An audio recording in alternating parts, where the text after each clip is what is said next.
This chapter covers the concepts of care of clients with cancer.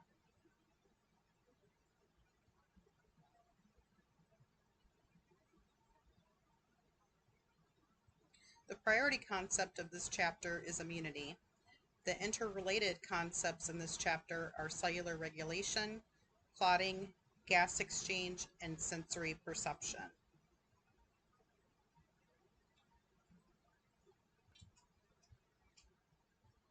Cancer can develop in any organ or tissue. Once cancer invades that organ or tissue, the function is now impaired.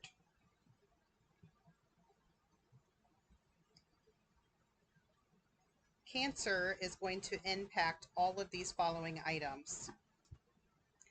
Clotting and immunity are affected, especially if the cancer invades the bone marrow, because this causes a reduction in WBC production.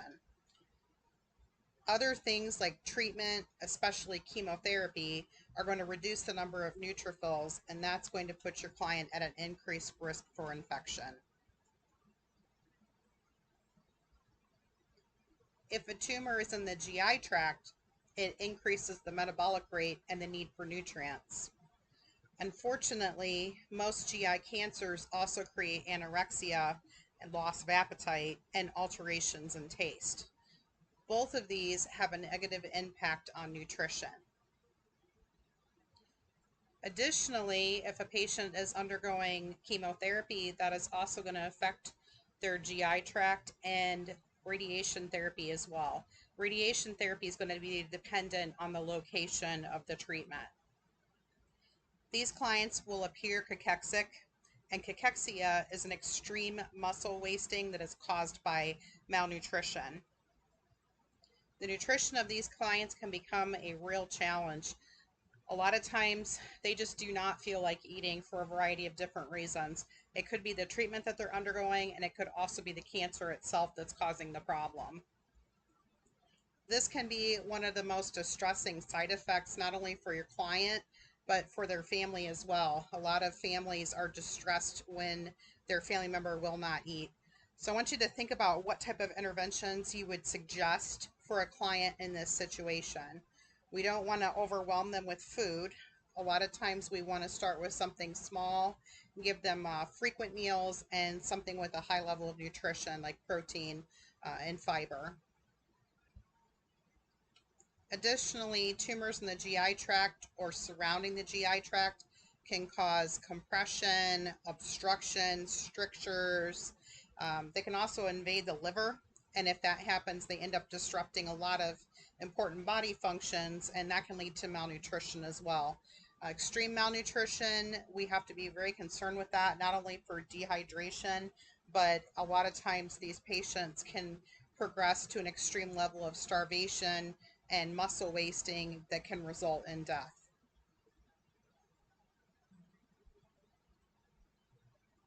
For altered peripheral nerve function, these can be caused by tumors in the spinal column.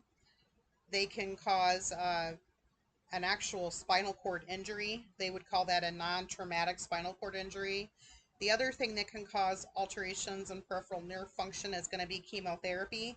A lot of times that will cause some type of neuropathy, especially in the feet. We will tell those clients that are experiencing neuropathy to make sure that they're wearing shoes because they can't feel their feet and we don't want them to get injured. So think about some other types of nursing interventions you would do for those clients because we really want to keep them safe and away from harm. Motor and sensory deficits. This can occur again with the client that has a tumor in the spinal column. It can also occur if the tumor is located in the brain. So you would have a disruption of nerve function, and those clients are going to experience effects depending on where it's located. So if it's in the spinal column and it's in the lower spine, they're going to have like a lower spinal cord injury as opposed to a higher level of injury. So just think about where the level of injury is located. The other thing with this, if the tumor is located in the bone, sometimes those bones become very brittle and they're prone to fracture. So if the tumor is located in a bone in the spinal column, sometimes those can fracture and cause a spinal cord injury. Some tumors can also result in hypercalcemia, and that is going to cause the breakdown of bone and release calcium into the bloodstream. So if that's occurring, those patients are going to be very prone to fracture. Pain doesn't always occur with cancer, especially in the earlier stages. A lot of times as it progresses, it's going to start compressing organs. The other thing too is bone cancer is going to cause some pain. And then any type of surgical interventions that you're doing for these clients, of course, are going to have some pain associated with that. So if they're having surgery, they're going to have surgical pain. So pain management for this is going to be a multidisciplinary approach that is going to include the physician, pain management team if your facility has one, a pain specialist, nursing, of course, and involve the client and the family in on this treatment plan.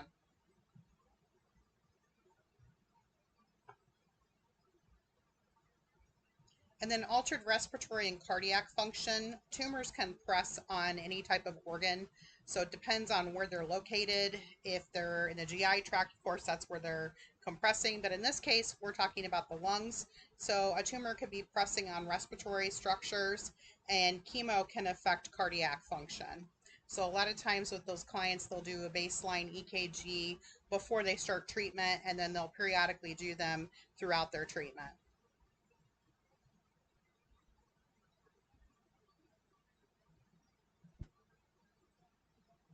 So after diagnosis, the first step in cancer management is to collaborate with the multidisciplinary team and develop a treatment plan. So that's going to be step one. It is vital for there to be a collaborative effort with this to form a treatment plan for the patient and involve the patient in this plan as well. The plan should include things like surgery, radiation, chemotherapy, immunotherapy, photodynamic therapy, and hormone therapy.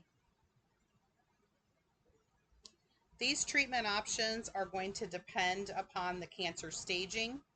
The more advanced the cancer is, the more difficult it is going to be to treat, and many are going to require a multimodal approach. So multimodal is going to mean they're going to have surgery and radiation. Surgery, radiation, and chemo.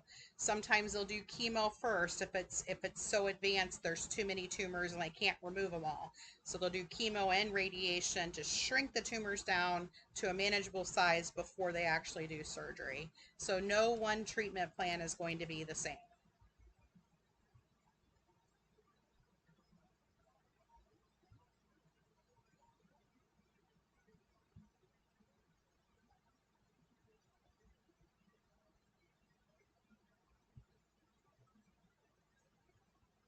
Surgery is going to be the oldest form of cancer treatment that is out there, and the one that we typically think of when we're talking about cancer treatment.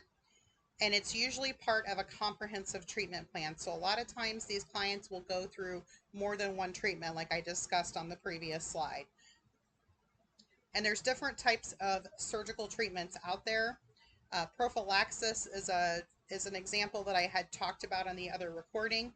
So this is going to be removing potentially cancerous tissue. So we don't have cancer at this point, but there's a potential for it. And we're going to prophylactically remove that in advance. The most common type that we think of with this is going to be breast cancer. So if a client has a genetic predisposition, there's a lot of breast cancer in their family, they could go in and prophylactically remove this tissue before they end up developing a problem. So at this point, we don't have cancer. We're just trying to prevent it from happening. Diagnostic surgery is just what it sounds like. So they're going in, they're surgically doing a biopsy. So we'll do an excisional biopsy that's going to remove all or part of a suspected lesion for examination and testing. So they're taking that out, they're taking a portion of it out through a surgical incision to diagnose the problem. With curative surgery, you are removing the cancer tissue. So the goal is to get all of the cancer out. And this works with small localized tumors. So if you had a single tumor in one section of the lung, you could go in and do a lobectomy and remove that section of the lung. It also works with non-invasive skin cancers as well. So you're just taking out that section, so that tumor is being removed. With control, you're going to be removing part of the tumor. So they do this when it's not possible to remove the whole tumor, and they call that debulking. So a good example of this would be with a spinal cord tumor. So maybe they cannot remove all of the tumor because it's wrapped around the spinal column, but maybe it's causing some compression and causing the patient to lose some function. So they would go in and debulk or remove part of that tumor to help alleviate the symptoms. Palliation, that's going to focus on providing symptom relief. It can be similar to the control, but the goal here is for quality of life. The goal is not to cure the patient, but to help improve things like pain and motor function. So you're trying to improve quality of life here. And then tissue reconstruction. We see this a lot with breast cancers. They'll do tissue reconstruction. The same thing is with facial tumors too. So people can get a tumor in their face. I've seen people get reconstructed noses. There's all sorts of different things they can do with plastic surgery nowadays to help restore what their patient's baseline is. The thing with tissue reconstruction is you're never ever going to get the patient to look like they did before they started having a problem. It's just to help restore some natural function, some natural appearance to them.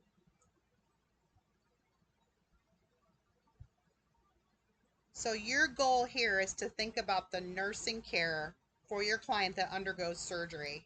They're going to have pain, so you need to focus on pain management, early mobility, prevention of post-op infections. So you want to make sure that you're assessing their incision. You want to prevent pneumonia, so you're going to be encouraging their incentive spirometer, turning, deep breathing, coughing, those type of things. Early mobilization is going to help prevent pneumonia. And then, of course, nutritional support, especially if their tumor was located in the GI tract, or maybe it was located in the neck. They're going to have some nutritional challenges there and probably won't be eating for a while if that's the case. And then think about your discharge instructions as well.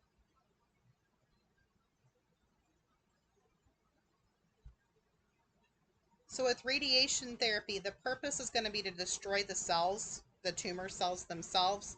A lot of times they'll do surgery on a patient and they still will do radiation therapy even though they've removed what they think is the whole tumor, because they're trying to get any loose cells that might be left over in the body. Sometimes they do radiation therapy without removing the tumor. The goal is to shrink it down to a manageable size to where it's going to be safe to remove that tumor. So the radiation itself is going to damage the cell's DNA so that they can no longer reproduce or function. And this is a localized treatment for the most part. There are some cases, like in the cases of leukemia, where they'll do total body irradiation, but for the most part, they're going to be targeting a specific area of the body. So they'll go to the radiation oncologist, they'll map out a treatment plan, and they will be targeting a specific area to limit the side effects for the healthy tissue, the surrounding tissue. Radiation exposure, that refers to the amount of radiation delivered, which is always more than the radiation dose. There are going to be 3 factors that determine this, and that's going to be the intensity of the exposure, the duration, and the closeness of the radiation source to the cells. The other thing with this is radiation doesn't automatically kill all the cells. A lot of times these patients will go in, their treatment plan will say that they go Monday through Friday for 6 weeks. So they're going every day, Monday through Friday for 6 weeks. They're not even going to have side effects when they first start going in. So there's a lot of side effects from radiation therapy, which we're going to talk about on the next slide. But that doesn't happen right away. It's going to take some time. So the radiation doesn't automatically kill those cells. It can take days and sometimes weeks. So you'll have clients that really want to know, is the radiation therapy working? They want to have an MRI or a PET-CT scan, but the doctor will end up saying we need to wait about 6 weeks post radiation therapy to get the full effect and to really realize how effective that radiation therapy was on that tumor. Sometimes radiation can be used as a standalone treatment or part of a regimen. Usually I see it as part of a regimen where the patient maybe had surgery and they're doing the radiation therapy even though that tumor's been removed, so they can catch any loose cells that might still be in the client. Or maybe they're going to do radiation first. I think I kind of mentioned that before, to help shrink the tumor down to a more manageable size. But most often I see it as part of like chemotherapy, surgery, and radiation treatment. And there's going to be different types of radiation treatment out there. There's a lot of different types of equipment. It's based off of where your client's tumor is located and, of course, the severity or the grade of it. So there's external beam radiation, and that's going to come from an outside source. So the patient goes in, they get mapped, they go in for their treatment, they're laying on their table, whatever type of treatment they're going through, and the patient gets exposed to the radiation, and then they can leave. They're not radioactive. So it's an external source of radiation that is giving them the treatment. So they're not radioactive. So that's going to be external radiation. Then you have brachytherapy, which is going to be internal radiation. So that is direct, that provides a higher dose, and your client becomes radioactive. So your education with these type of clients is really going to change. So they receive a solid or a sealed radiation implant, and that goes near the tumor. It can be permanent, like in the case of prostate cancer, they will implant seeds. It can also be temporary, like a rod. So sometimes they'll have a rod implanted in the client. Those are really important to know the differences between them, because sometimes those rods will fall out. They'll be ambulating and maybe they'll fall out on the ground. And it's very important that we do not touch those. So there's a policy for that. You would follow whatever policy your institution guides you through. And we'll talk about that a little bit more. There's also one that they use for thyroid ablation. So when I was working with cancer patients, sometimes we would have clients that came in for a thyroid ablation. And those type of clients, you really weren't even supposed to get near them because they were so radioactive. So they would be in a private room. They had a little window, you could see them through the window, and you would, wave at them and get their attention. Even their silverware had to be plastic. Their trays had to be cardboard, because anything they touched could potentially become radioactive. If you did have to go into the room, you had to wear a special badge and limit your exposure, and then you had to have a shield between you and the patient. So there's a lot of different options out there for clients.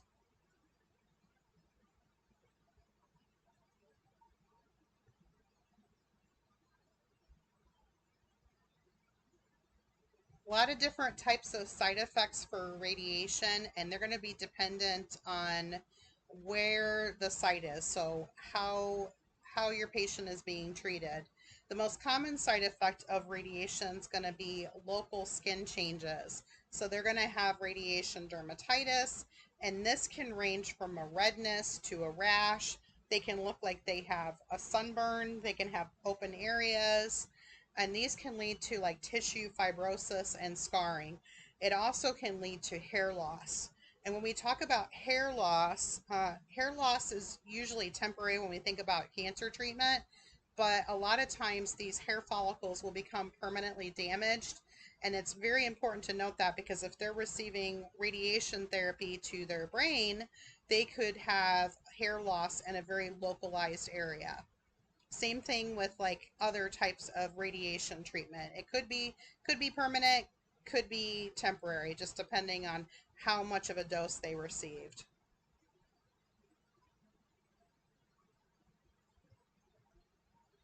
The other thing, since we're talking about radiation treatment to the brain, it can also cause cerebral edema. So you need to know where is the site, where is that client getting their radiation treatment, to know what to look for as far as their side effects, and to know how to educate them properly.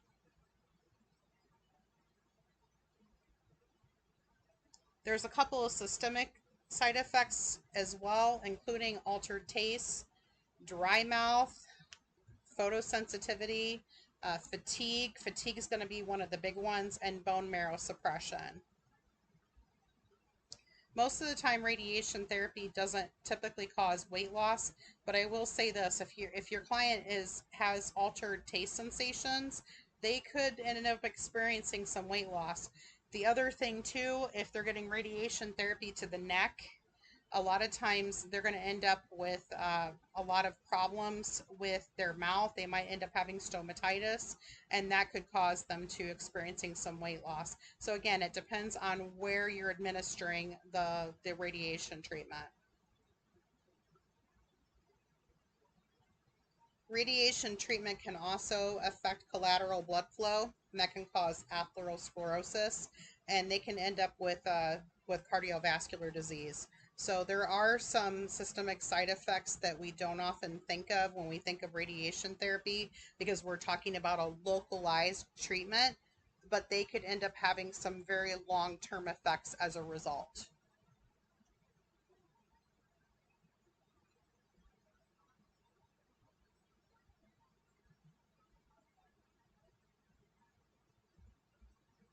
So very important to provide accurate information. I think, in my opinion, a lot of times we don't do a very good job. And when I say we, I mean the healthcare community, the nursing community. We don't do a very good job of client education. We don't prepare our clients for what they're going to have to go through. So we want to be very honest with them. I would like to, in an ideal world, bring them down and show them what the machine looks like that they're going to have to go into, so that way they can get an idea of what they're going to experience before it happens. So give them accurate information. Of course, we don't come up with a treatment plan. That's between the provider and the client, but we do follow that treatment plan. Um, Ink markings. So sometimes these clients will get tattooed, and that's going to be permanent. So they will have tattooing on them, and that helps guide the radiation therapy. I know I mentioned earlier mapping. So when a client has to go in for radiation therapy, they will go in and get mapped. And the mapping process depends on the location of the tumor. So if they're getting radiation therapy to, say, the lung, the mapping is going to consist of them laying on what looks like an x-ray table, and the provider comes in and maps out exactly where they want that radiation to be delivered. The same thing occurs in other tumors, but the process is going to be a little different. So if it's to the head and the neck, they have to come in and get fitted for a mask that goes over them. If it's to the chest, they're going to get fitted with a foam device that helps keep them in one position on the table. The other component of that, to make sure that they get the radiation exactly where the provider wants it delivered, is that they will mark the client. So they'll put a tattoo on them to help guide the radiation dose. That way the client is laying in the exact same position every single time they get on that table. If it's a tattoo, it's permanent, and we don't have to worry about those getting washed off. If it's a temporary ink marking, we need to tell the client to make sure not to remove those. So we don't want those to be washed off. They need to stay on, otherwise the client's going to have to be mapped again. Good hygiene is very important, especially with the side effects of radiation causing skin irritation. So we want to tell them, don't use any washcloths, pat your skin dry, stay out of the sun. They're going to have a lot of photosensitivity. So we want to make sure that we're providing them with good directions on skincare. Loose cotton clothing. There's a whole list of things that we can be doing for these clients to promote skincare. Nutritional support. I mentioned before about radiation therapy to the neck can cause some alterations in taste. It can also cause significant dysphagia. So your clients may have stomatitis as a result.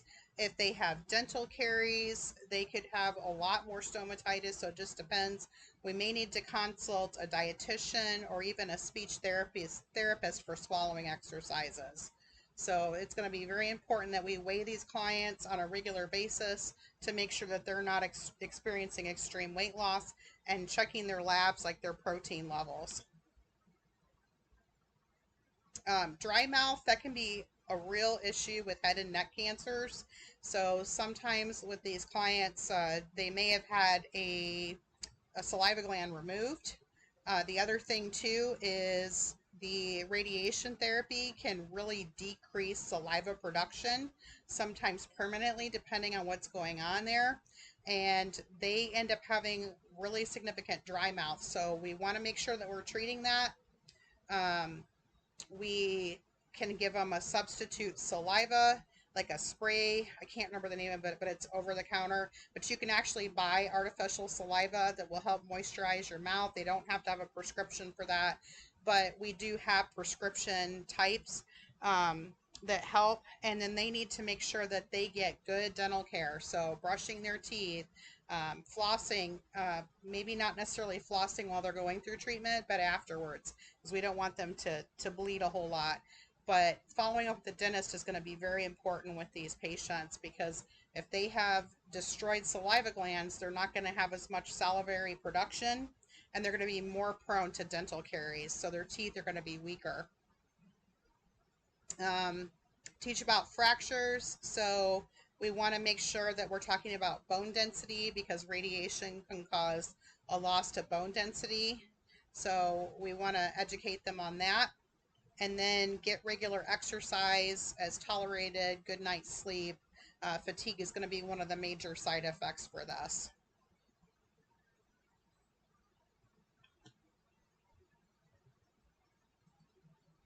Okay, cytotoxic systemic therapy. This is chemotherapy. This is what a lot of people think of when they think of cancer treatment. So the goal of cytotoxic agents, chemotherapy agents, are going to be damaging the DNA. So it interferes with cellular division. And every single medication out there, every single type of chemotherapy agent that's going to be out there affects a different point in that process. So maybe one type will interfere with when all of the chromosomes are lining up prior to mitosis occurring. So each one of them affects a different area in that process. So that's why a lot of patients will get multiple different types of chemotherapy agents. They're not going to just use one type of treatment out there.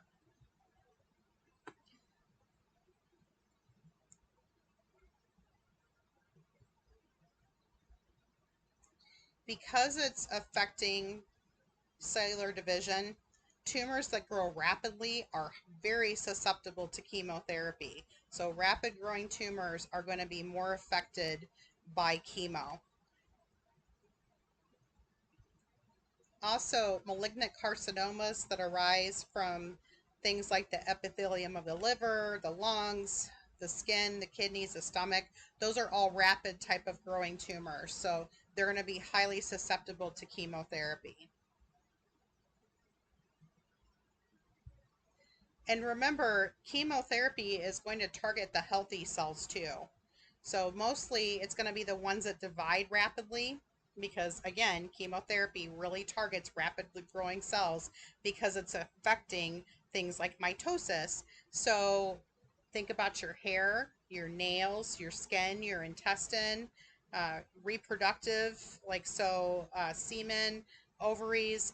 Sometimes these patients can end up being infertile as a result of chemo. and then blood forming cells as well. So they're going to have problems with their bone marrow.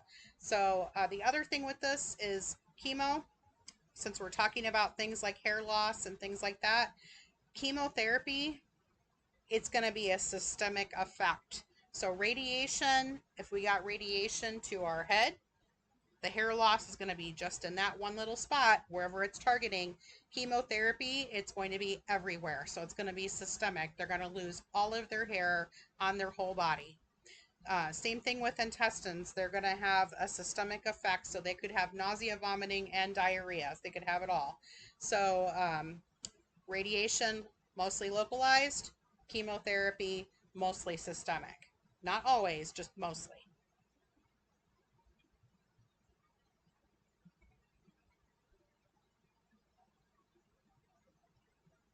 Here's some examples of different types of chemotherapy agents that are out there. We have alkylating agents, anti-metabolites, anti-mitotic, anti-tumor antibodies, topoisomerase inhibitors, and then there's a whole group of miscellaneous chemotherapeutic agents out there. And your textbook goes into a lot of details on these different types of agents.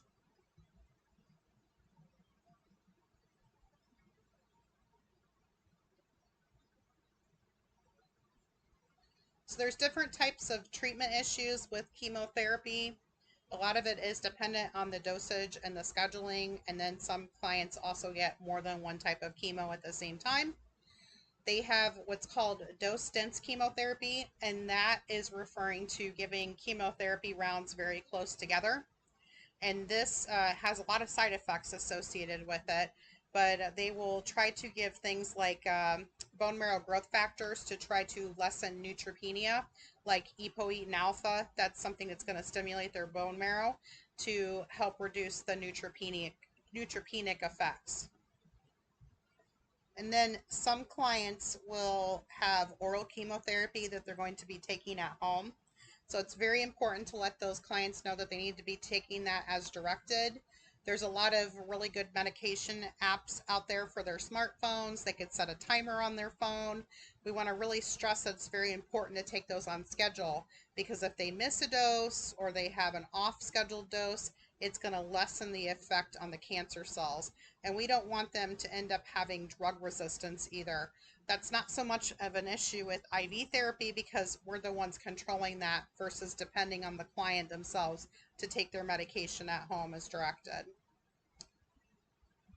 Okay, so with IV administration, these are two of the side effects that can happen: extravasation, and that happens as a result of a vesicant. A lot of times that those get in the wrong area.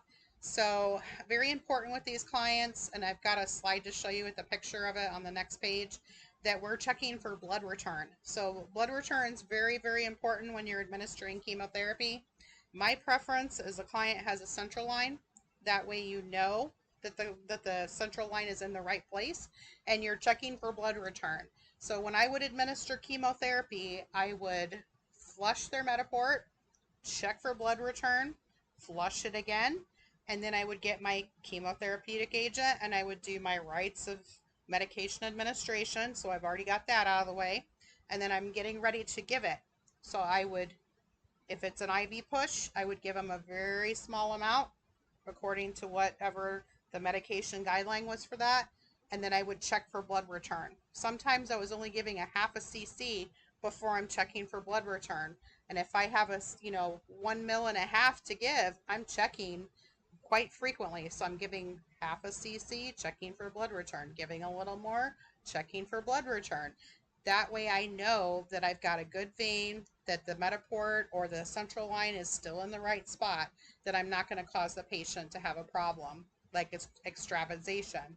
So extravasation, that's going to be when the medication is leaking into surrounding tissue. These are toxic agents, so they can cause necrosis, they can cause sloughing. A lot of times these patients, they may come in for outpatient therapy, they may not have a Mediport.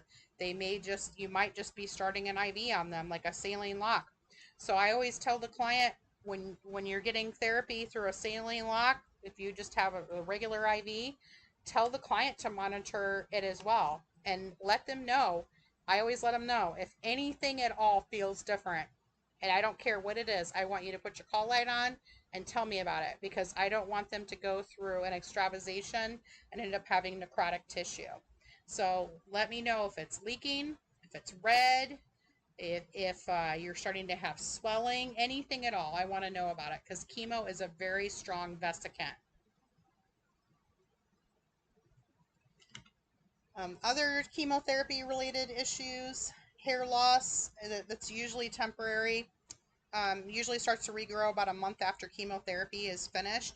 Not every type of chemotherapy out there causes hair loss, so you'll have some clients that won't lose their hair at all.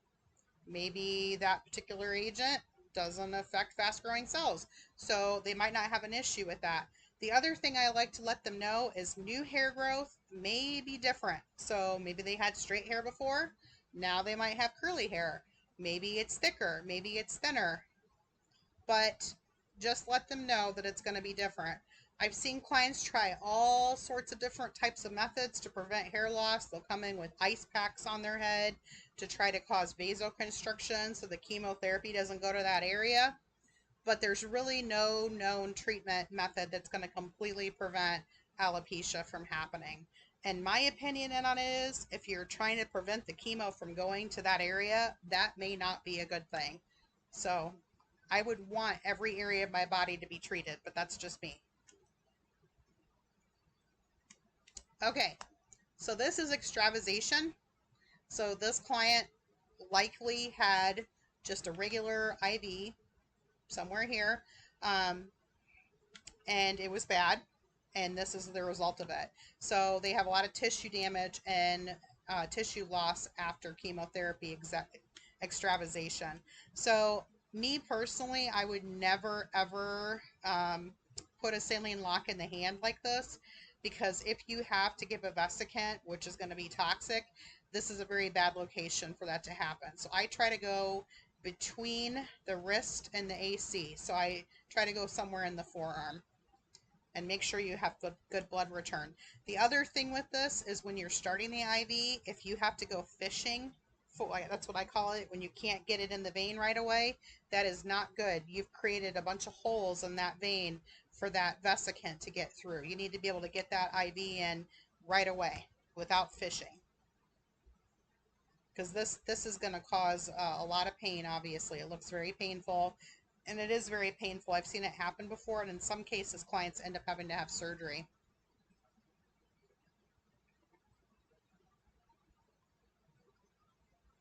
Okay, so there's a lot of risks when you give chemotherapy, so we need to be safe, right? We need to protect ourselves. So specific chemotherapy agents have different protocols for handling them and administering them to the clients. So we need to make sure that we're following those treatment protocols. In the case of the nurse giving chemotherapeutic agents, there are instructions, of course, for each individual one, but there's special gloves that we wear. We don't wear standard gloves to administer chemotherapy. We wear special chemo gloves. The other thing is, if it spills on the ground, I always tell my CNA, this patient is undergoing chemotherapy. If you see any, like the IV came, like it got pulled or the little spike came out of the bag, and you see it on the ground, don't touch that. Come and get me and I will take care of it. I do not let them clean that kind of stuff up, because they're not trained in how to handle it, and I want to keep them safe. So we need to make sure we're following that protocol. Wear your chemo gloves and follow safe medication administration and clean up spills when necessary.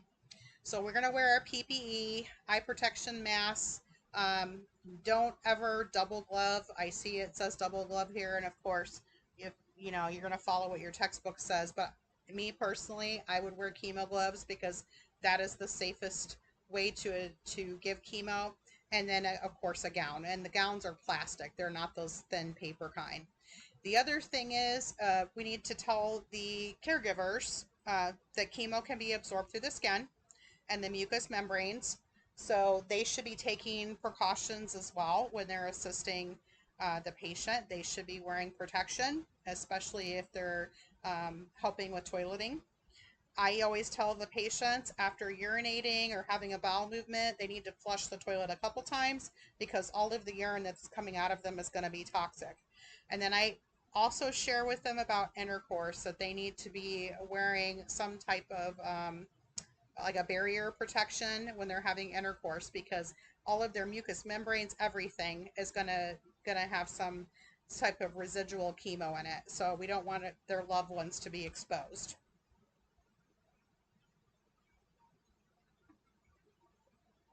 Side effects of chemo, infection risk is going to be huge with them, and that is because of the neutropenia. So we need to make sure that we're watching out for signs and symptoms of infection, increased temperature, heart rate, WBCs, especially their neutrophils. Very important to teach the family about this as well, because a lot of times they're going to be involved in that. So teach them to be washing their hands. If they don't live in the same household with them, they don't need to be coming around if they're sick. Avoid crowded places. Monitor for fever. And in the days before COVID, these were the clients that you would see out in public possibly wearing a mask because they're told to wear a mask to help protect themselves. The other thing with these clients is we do not share equipment with other clients that are in the hospital. So I worked in oncology for quite a while, and we would have patients that would have an opportunistic infection in one room or C. diff or whatever it was. You can't be taking that equipment out of that room, like the vital cart, and going into your immunosuppressed client's room and using that machine on them. Even if you wipe it down, you just need to be very careful. So I always make sure I have a dedicated piece of equipment in there. They have their own thermometer, whatever it is, to make sure that I'm taking good care of them.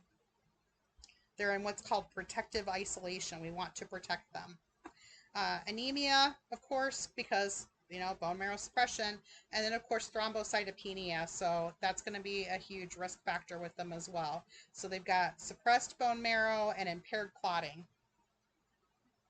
So bleeding can be a problem for them.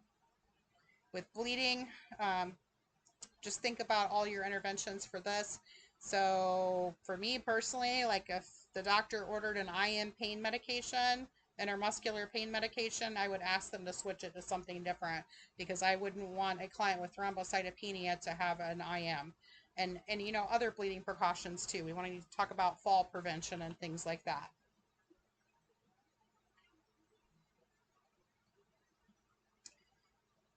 So other factors, interpersonal care, interprofessional care. So chemotherapy-induced nausea and vomiting. That's a huge problem with these clients. A lot of times, if we can stop it before it starts happening, they tend to have lesser problems with it as they go through treatment. So we want to make sure that we're educating them on the proper way to help manage their nausea and try to prevent it from going to the stage where they're vomiting.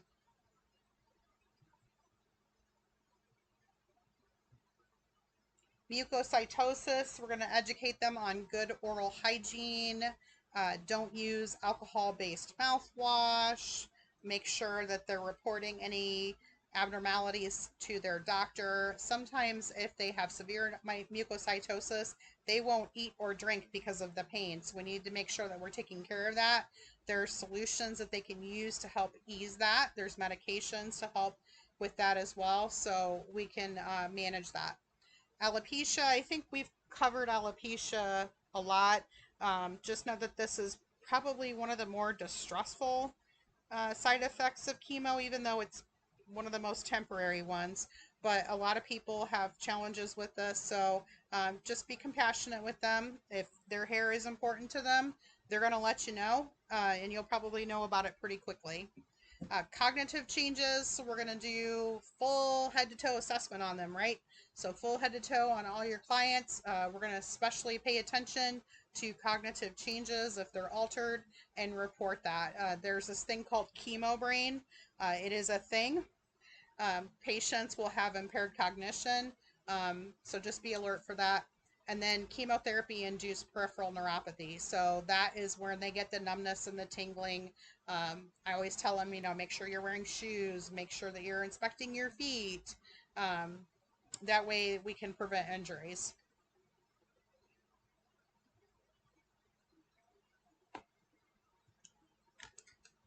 Immunotherapy and biological response modifiers and targeted therapies.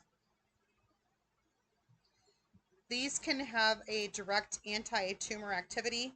So what they're doing is they help the body to recognize cancer cells as foreign and help to destroy them. They do this by interfering with cell differentiation, transformation, and metastasis.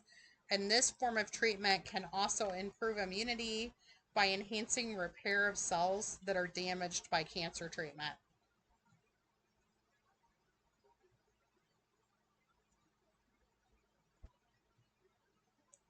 Photodynamic therapy.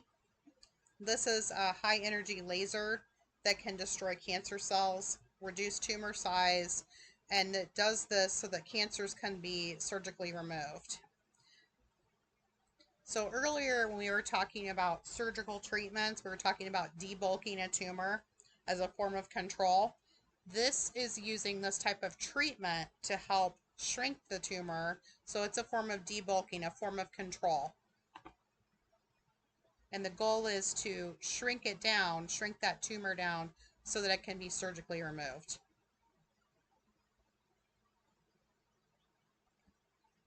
Then we have hormonal manipulation. So we're manipulating the response to hormones.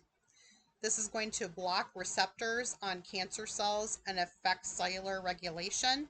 A lot of times we do this with breast cancer. We'll use estrogen inhibitors like Arimidex to help inhibit the estrogen receptors on that tumor. So in that case, the estrogen is like a growth factor for that particular tumor, and we're blocking it with the Arimidex.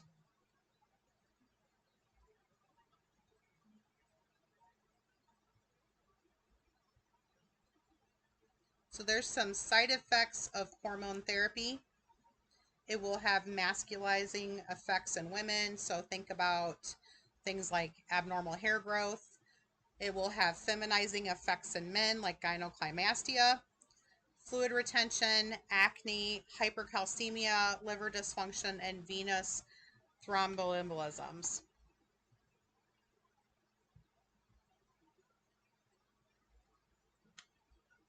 Here's an example of gynecomastia.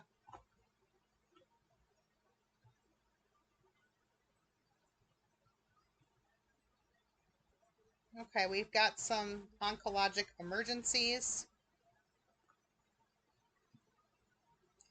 So there's going to be 3 classifications or types of emergencies. There's going to be metabolic, structural, and hematological. The first one we're going to talk about is going to be sepsis or septicemia. So we had discussed on how these clients are immunocompromised. So we're giving them chemotherapy and other agents, and it's really suppressing their immunity. It's suppressing that bone marrow. So they're prone to infections, and infections can get very serious very quickly with these clients. So something that is benign, like a bladder infection, a UTI, can turn into urosepsis, and they can end up coding from that. So infection's a serious problem with oncology patients. Then we have intravascular coagulation. So cancer patients, a lot of times they are very prone to clots. So that can be a real problem with them. And one of the most severe types is going to be disseminated intravascular coagulation. And that is a real oncology emergency. So I sometimes refer to it as death is coming, DIC, disseminated intravascular coagulation, because these patients can circle the drain rather quickly. So what's happening with this is all of their clotting factors move to the core.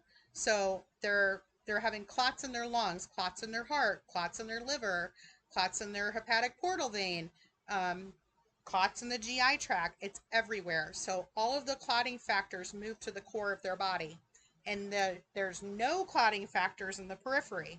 So what ends up happening is they'll have severe pain in their core, from all these blood clots, and then everything in the periphery is bleeding because there's no clotting factors there. So they'll bleed from their eyes, their nose, their mouth, their vagina, their rectum. If they have a Foley catheter, they're going to bleed from that. If they have an IV or a central line, they're going to bleed from that. So the goal is to stop the bleeding, of course, and to restore normal function. And a lot of times they're going to do that by giving heparin to break up all those clots in the core. Pretty serious, and they circle the drain really fast. Okay, SIADH. SIADH is syndrome of inappropriate antidiuretic hormone, and that is going to be a metabolic issue. And that is when there is an inappropriate amount of antidiuretic hormone. And this is going to promote secretion of ADH from the posterior pituitary. So the body stores water, and this can lead to hypocalcemia, muscle weakness, cramping, loss of appetite, fatigue, and fatigue that's in mild cases. And severe cases, central nervous system changes, so confusion, personality changes, extreme muscle weakness, seizures, coma, and of course death if it's not corrected. So for these patients, they'll give them a hypertonic solution of 2% or 5% normal saline. They'll restrict fluid, they'll increase their sodium intake, and they will treat the cancer that's causing the SIADH. And usually that's going to be clients with brain cancer. Spinal cord compression, that's going to be a mechanical problem. And this is either a tumor that is directly entering the spinal column or when the vertebrae collapses. So if it's not a primary tumor in the spinal column, a lot of times it's lung cancer, prostate, breast cancer, and colon cancer that are going to be the primary causes for this condition. And this usually happens in the thoracic spine.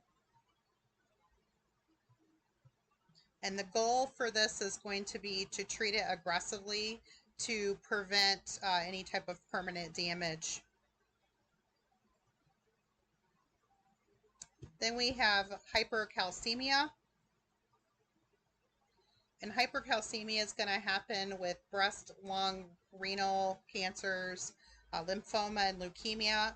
I'm not saying it can't happen with other ones, but those are just going to be the most common types. And these tumors are excreting some parathyroid hormone, which causes the bone and the teeth to release calcium into the bloodstream. So your signs and symptoms of this are going to be skeletal pain, kidney stones, abdominal pain. They might be altered, so their cognition might be altered, and it can result in coma and death.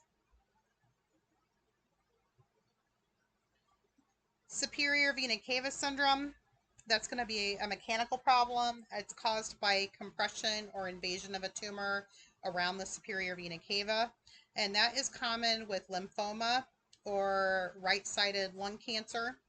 This can be very painful, and it's also life-threatening because it's cutting off the blood flow to the superior vena cava. So early signs and symptoms of this are going to be edema around the face. They're going to have edema in the neck and the upper trunk.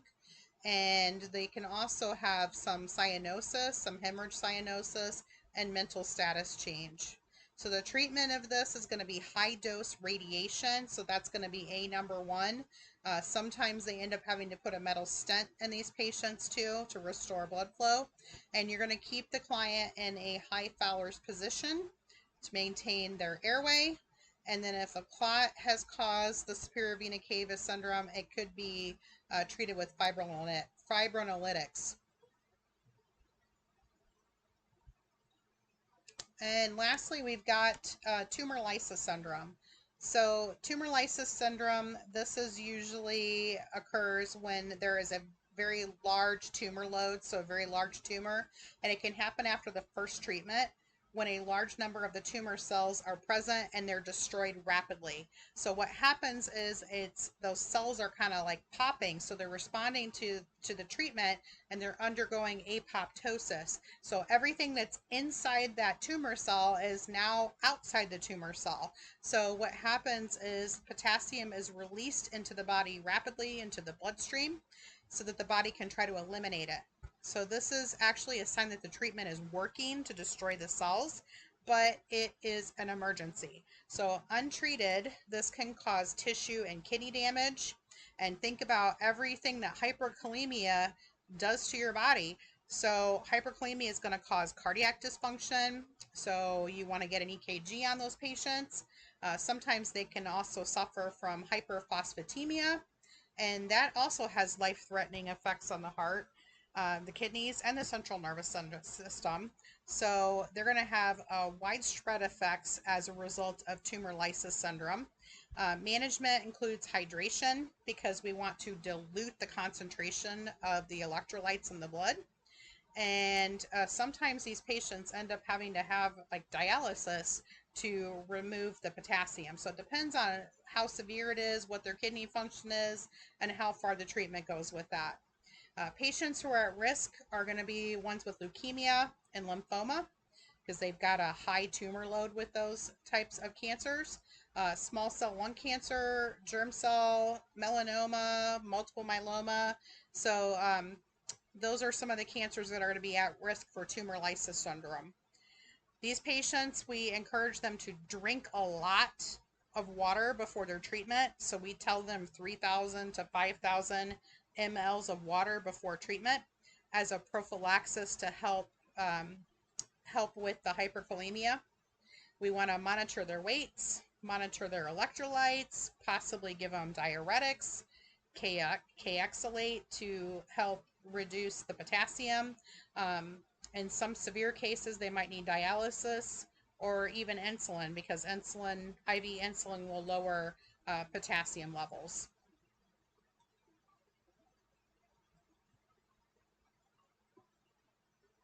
Here's an example of superior vena cava syndrome. And I'm going to go to the next slide because it has a really good picture on it. But we have compression of the superior vena cava, and that can happen by the lymph nodes or even a tumor.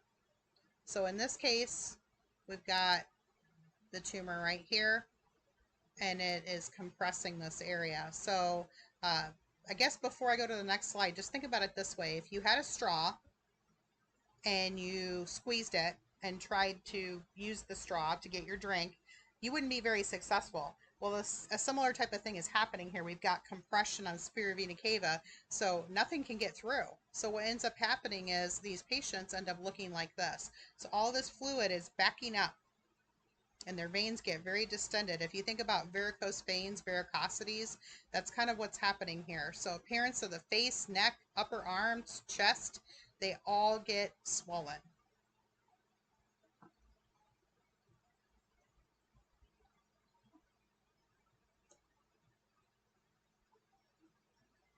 Here's a picture of what we talked about with tumor lysis syndrome. So we've got an intact cancer cell.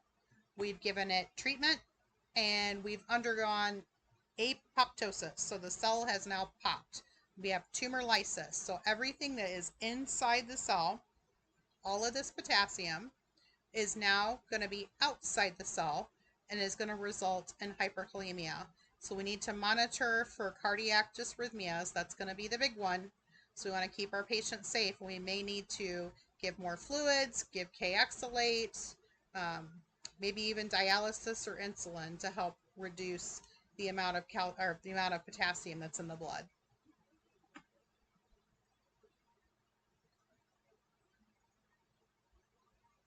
Okay, so same as the other PowerPoint, there are review questions on this, so I will make sure that this PowerPoint is posted for you so that you can go through these. And that is the last slide. So this concludes concepts of care of clients with cancer.